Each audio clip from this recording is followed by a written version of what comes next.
Dita e fundit e debatit për buxhetin e shtetit në Asamblenë e Madhe Kombëtare Turke u shoqërua me tensione të forta dhe përplasje fizike në mbrëmjen e të dielës, kur deputet të Partisë për Drejtësi dhe Zhvillim në pushtet dhe të Partisë Republikane Popullore, partia kryesore e opozitës, u përfshin në një konflikt që degeneroi në shkëmbim grushtesh.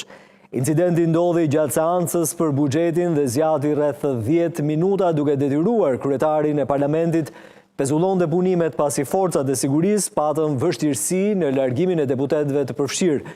Pavarësisht kaosit, më pas parlamenti miratoi përfundimisht buxhetin e qeverisë qendrore për vitin 2026 me 320 vota pro dhe 249 kundër. Gjithashtu akti i përgjegjshmërisë për vitin 2024 u miratua me 316 vota pro dhe 247 kundër.